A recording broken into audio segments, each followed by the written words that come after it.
विद्यार्थी मित्रांनो, पवन वाघ अकॅडमी या यूट्यूब चॅनलमध्ये आपलं स्वागत आहे।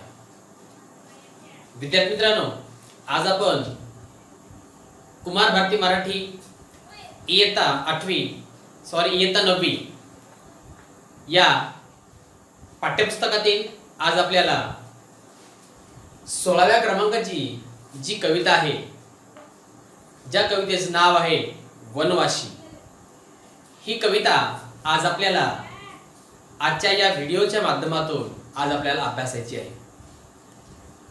या कवितेला ज्या कवीनं या पाठ्यपुस्तकामध्ये आपल्यापर्यंत पोहोचवण्याचं कार्य केलेलं आहे, या कवीचं नाव आहे कवी तुकाराम धांडे। आता वनवासी म्हणजे आपल्याला या कवितेचं नाव म्हणजे जे शीर्षक आहे वनवासी असं का ठेवण्यात आलेलं आहे। आता वनवासी म्हणजे कोण असतं? वनवासी म्हणजे असे काही मानव किंवा असे काही मनुष्य प्राणी जे की जंगलामध्ये राहतात, रानावनात राहतात, असे जे लोक रानावनात राहतात अशा लोकांना आपण वनवासी म्हणत असतो। मग त्यामध्ये प्रामुख्याने आदिवासी जमात ही रानावनामध्ये भटकत राहते, रानामध्येच ती वास्तव्य करत असते, म्हणून तिला आपण काय म्हणतो? वनवासी असं म्हणतो। तर विद्यार्थ्यांनो, आपण कवीचा जो परिचय आहे तो कवीचा परिचय आपण सुरुवातीला पाहूया। कवी तुकाराम धांडे यांचा जन्म सन 1961 या वर्षी झालेला आहे। प्रसिद्ध कवी, विविध साप्ताहिके, मासिके, दिवाळी अंकातून कथा व ललित लेखन, निसर्ग व माणूस हा त्यांच्या लेखनाचा आवडता विषय। बघा, आता लेखकाच्या कवीच्या जर आपण जीवनाविषयी बघितलं तर कवी हे प्रामुख्याने रानकवी म्हणून ओळखला जातात। कवी तुकाराम धांडे यांना रानकवी म्हणून सुद्धा ओळखलं जातं, कारण की रानावनामध्ये असणाऱ्या आणि रानावरच्या अनेक बाबींचा, त्या घडामोडीवर किंवा त्या घटकावर आधारित त्यांनी अनेक पुस्तके त्याच्यामध्ये त्यांनी लिहिलेली आहेत। त्यामध्ये जर मासिके असो, साप्ताहिक असो किंवा दिवाळी अंक असो, या विविध लेखनाच्या मार्फत, विविध साहित्याच्या मार्फत त्यांनी आपलं लेखन मांडलेलं आहे। ललित लेखन, निसर्ग व माणूस हा त्यांच्या लेखनाचा आवडता विषय। जर आपण बघितलं तर कवी तुकाराम धांडे यांचा लेखनाचा आवडता विषय जर बघितलं तर माणूस व काय? निसर्ग।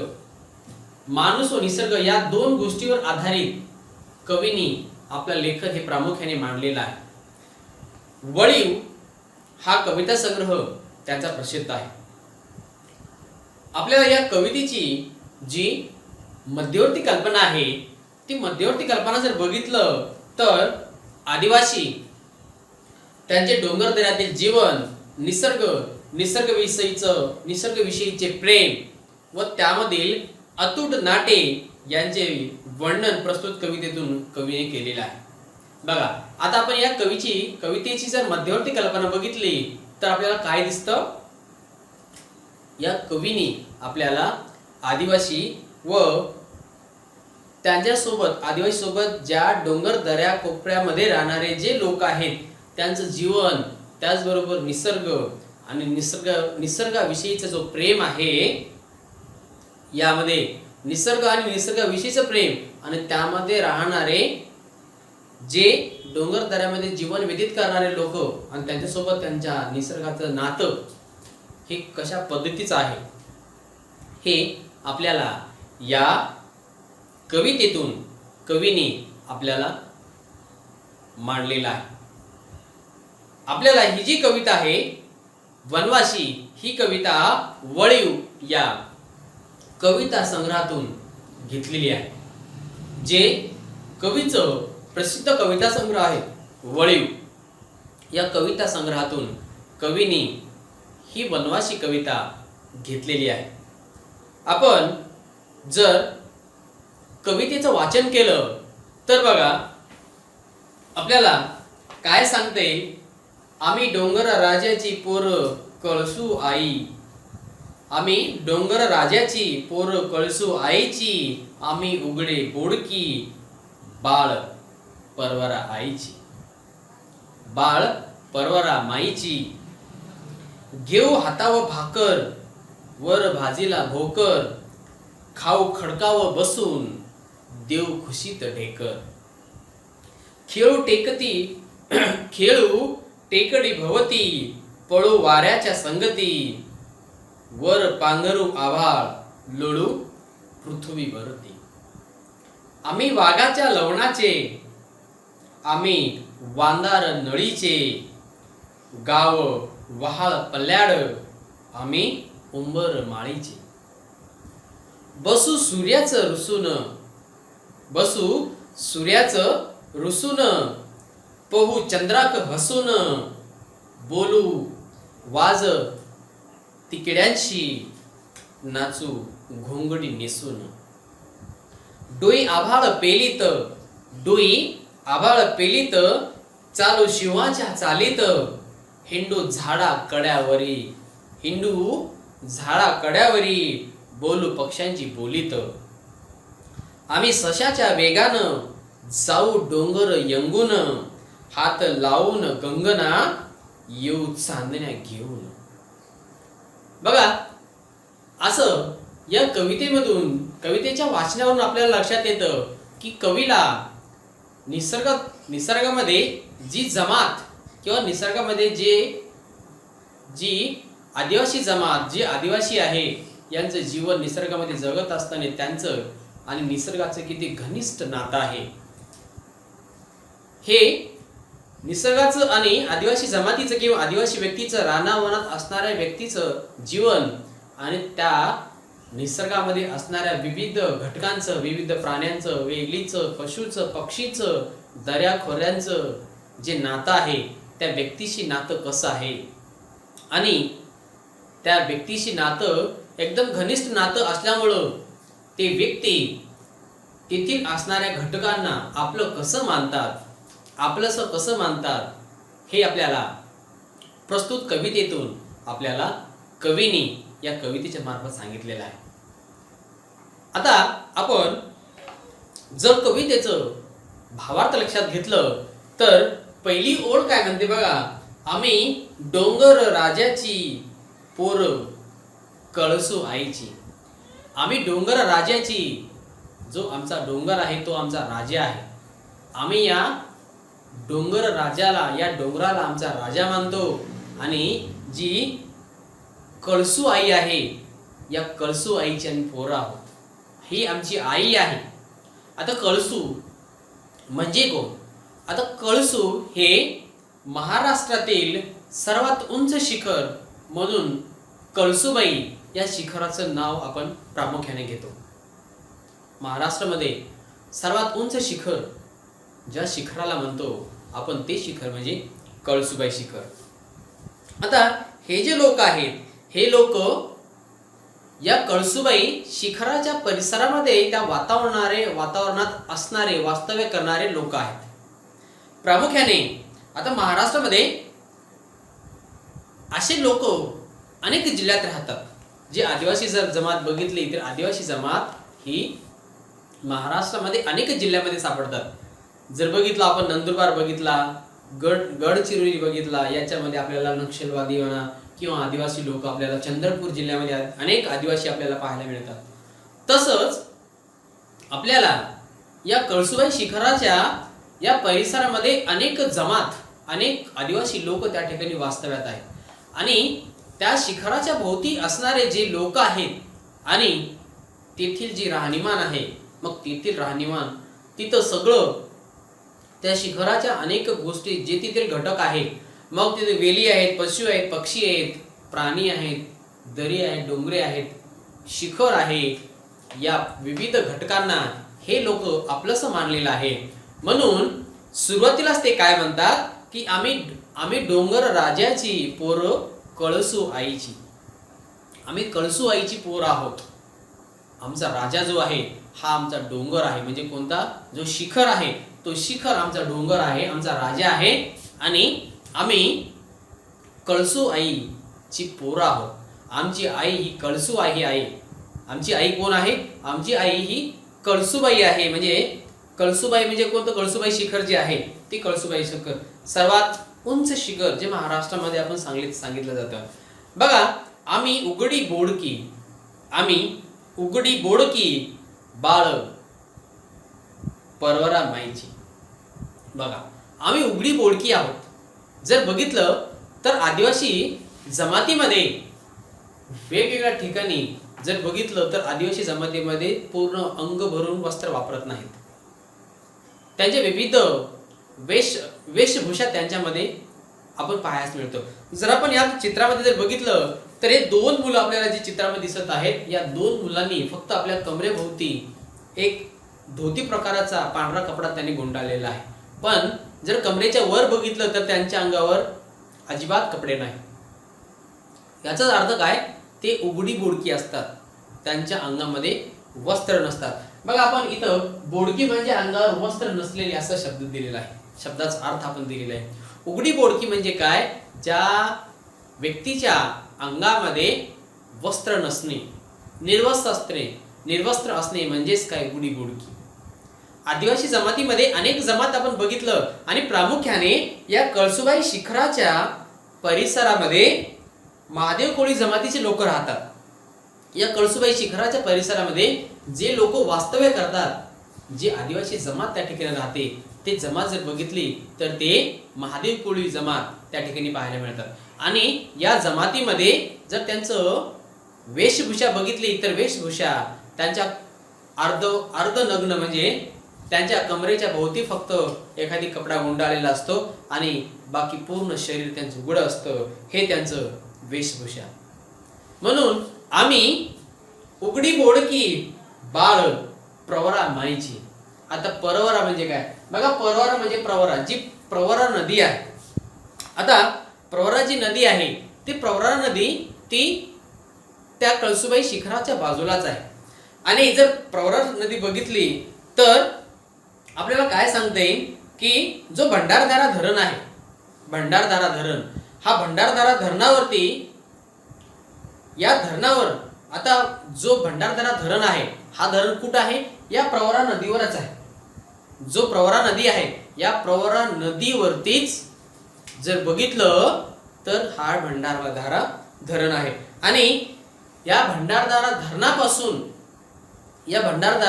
धरणापासून जर बघितलं जो कळसूबाई शिखर आहे, तो कळसूबाई शिखर आणि भंडारदरा धरण यांच्यातला जो अंतर आहे ते किमान 6 किलोमीटर अंतर आहे. जर आपण बघितलं, आपण आता कळसूबाई शिखर हा एक प्रेक्षणीय स्थळ आहे, पर्यटन स्थळ आहे. आपण त्या ठिकाणी जर भेट द्यायला गेलो तर प्रवरा धरण तिथून आपल्याला 6 किलोमीटर जो फरक आहे, 6 किलोमीटर अंतरावरतीच कळसूबाई शिखर आहे.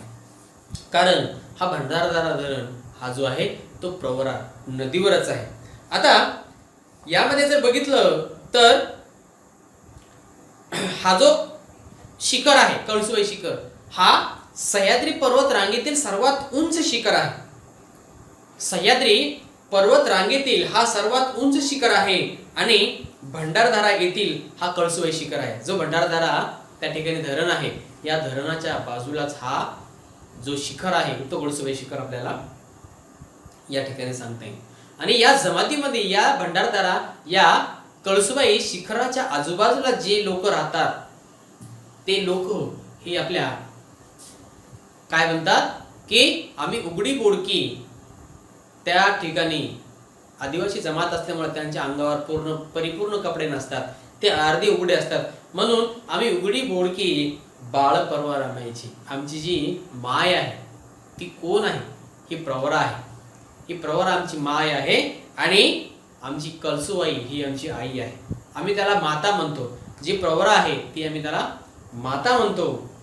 आता प्रवरा नदी ही त्या ठिकाणी माई आहे असं या कवितेच्या पहिल्या चरणातून आपल्याला मानता येईल. आता या कवितेशी निगडीत माहिती म्हणून, कारण की कळसूबाई शिखराचं वर्णन या कवितेमध्ये आलेलं आहे, म्हणून थोडीशी माहिती मी तुम्हाला कळसुबाई शिखराविषयी देणार आहे. बघा, जर कळसुबाई शिखर यांची जर उंची बघितली तर समुद्र सपाटीपासून, बघा समुद्र सपाटीपासून कळसुबाई शिखराची जो कळसुबाई शिखर आहे, या कळसुबाई शिखराची उंची ही समुद्र सपाटीपासून 1646 मीटर उंच आहे. 1646 मीटर उंच हा शिखर हा समुद्र सपाटीपासून आहे.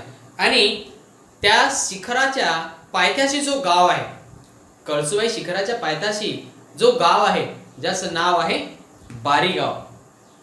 या बारी गावातून जर बघितलं तर त्या बारी गावातून कळसुबाई शिखराची जर उंची बघितली तर ही किती आहे? 900 मीटर उंची आहे. म्हणजे 900 मीटर. समुद्र सपाटीपासून 1646 आणि बारी या गावापासून जर उंची बघितलं तर 900 मीटर उंची या गावापासून त्या त्या कळसुबाई शिखरापर्यंत आपल्याला पाहता येईल. आणि या बघा, या शिखराचा जो अर्धा भाग आहे किंवा बारीपासून 900 मीटर जो भाग आहे, 900 मीटर उंच जी कळसुबाई शिखर आहे, या कळसुबाई शिखराचा जो अर्धा भाग आहे त्या बारी गावापासून अर्धा भाग तेथील शेतकरी, त्या अर्धी भागातील त्या शिखराचा जो अर्धा भाग आहे त्या अर्ध्या भागामध्ये तेथील जे शेतकरी आहेत, हे शेतकरी तिथं पायऱ्याची शेती करतात. त्या ठिकाणी पायऱ्याची शेती करतात. आणि त्या बोरी गावापासून त्यांनी त्या कळसुबाई शिखरापर्यंत त्यांनी पायरी केलेली आहे. आणि त्या पायऱ्यामार्फत जर आपल्याला कळसुबाई शिखराच्या वर जायचं असेल, कारण की तिथं कळसुबाई माताचं मंदिर आहे, त्या शिखराच्या टोकाशी हे कळसुबाई माता शिखर आहे, मंदिर आहे, त्या मंदिराला आपल्याला जर दर्शन घ्यायचं असेल तर किमान त्या शिखरापर्यंत, त्या मंदिरापर्यंत पोहोचण्यासाठी आपल्याला किमान 3 ते 4 तास कालावधी आपल्याला लागतो. ही जी माहिती आहे, ही माहिती आपण आपल्या कवितेच्या माध्यमातून आपल्याला विद्यार्थ्यांपर्यंत पोहोचवायची होती. म्हणून कारण की कवितेमध्ये कळसुबाई शिखराचा उल्लेख झालेला आहे, म्हणून मी तुम्हाला माहिती सांगितली. जर आपण दुसरी ओळ बघितली, कवितेची दुसरी ओळ, घेऊ हाताव भाकर वर भाजीला भोकर, खाऊ खडकाव बसून देऊ खुशीत ढेकर. बघा, कवी म्हणतात की घेऊ हातावर भाकर, हातावर म्हणजे हातावर, हातावर म्हणजे हातावर, घेऊ हातावर भाकर वर भाजीला भोकर. हातावर भाकर घेऊन आपण भाजी काय? भोकर. भोकर म्हणजे काय? एक रान वनस्पतीचं नाव आहे. जी रानामध्ये जी वनस्पती आहे त्या वनस्पतीचं त्या ठिकाणी भाजी केली जाते आणि ती भाजी त्या भाकरी सोबत खाल्ली जाते. ती सुद्धा कुठं? त्या कळसुबाई शिखराच्या पायथ्याशी त्या वातावरणामध्ये असणाऱ्या लोक आणि तिथली जी मुलं आहेत, ती मुलं काय म्हणतात की घेऊ हातावर भाकर. आम्ही हातावर भाकर घेऊन जी भाकरीवरती जी भाजी आहे, ती भाजी कशाची आहे? एक तिथली जी रान वनस्पती आहे, ती रान वनस्पतीची भाजी आहे, ती भाजी हातावर घेऊन आम्ही भाकर खातो, असं या ठिकाणी कवी म्हणतात. खाऊ खडकावर बसून देव खुशीत ढेकर. ही भाकर आम्ही हातावर घेऊन त्या भोकर भाजी सोबत खाऊन आम्ही काय करू? या खडकावर बसून ती भाकर खाऊ. कारण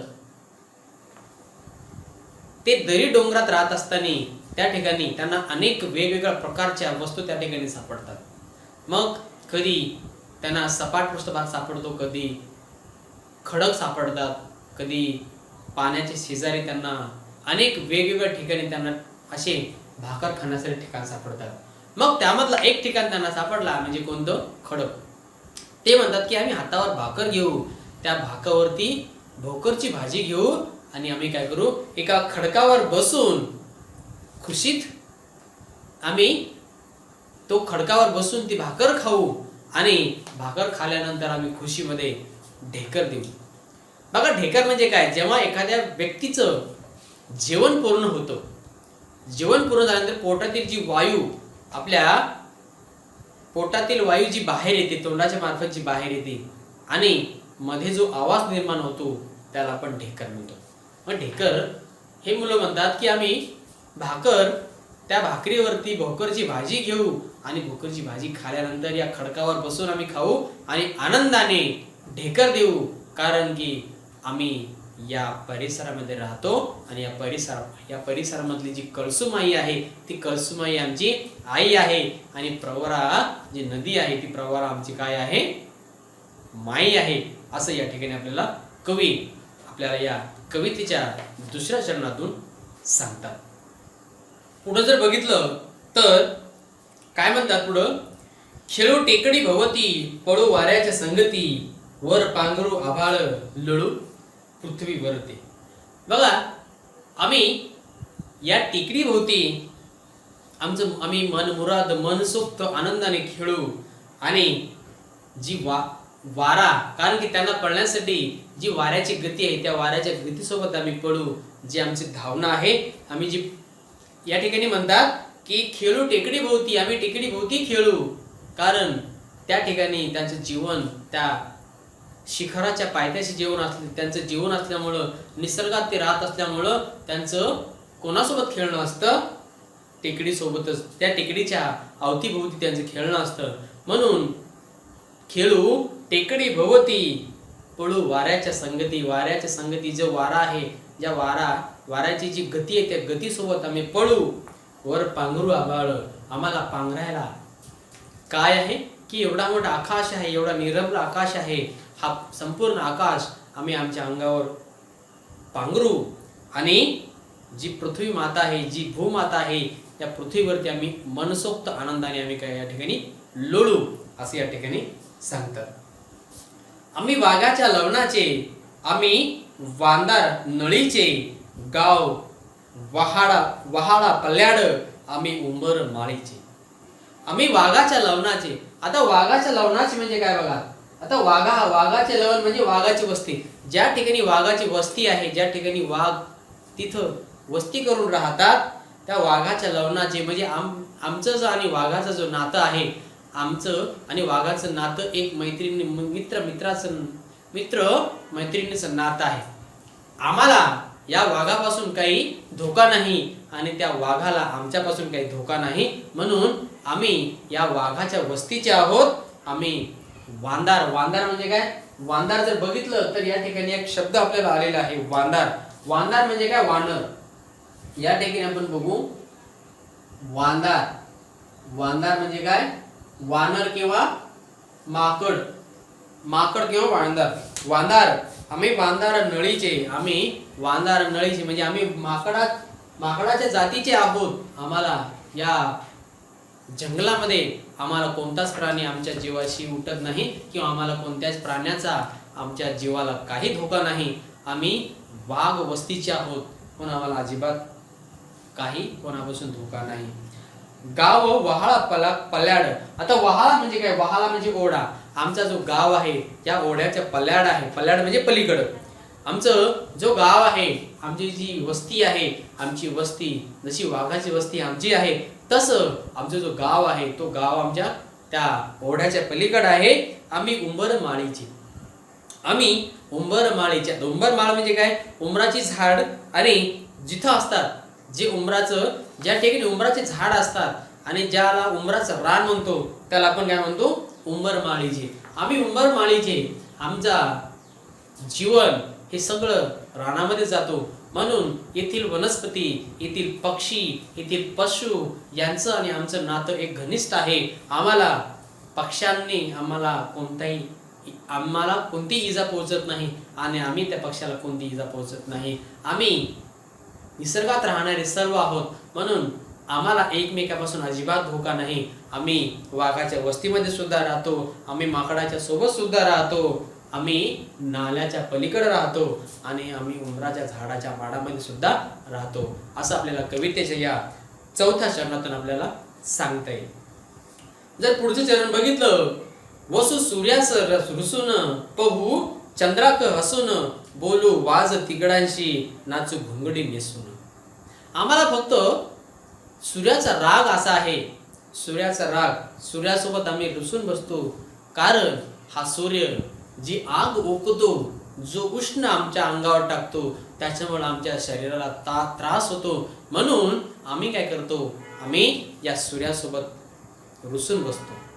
कारण आदिवासी जमात ही काय बोकडी असतात, म्हणजे काय बोडकी असतात. बोडकी असल्यामुळं त्यांच्या अंगावर कपडे नसतात. मग अंगावर कपडे नसल्यामुळं त्यांचा जो उन्हाचा पारा असतो किंवा जो ऊन असतं त्या शेतकऱ्या त्या जंगलात असणाऱ्या त्या जमातीला, आदिवासी जमातीला, आदिवासी लोकांना ते ऊन लागतं, म्हणून ते त्या सूर्याला ते रुसतात. पण पहू म्हणजे काय, बघू.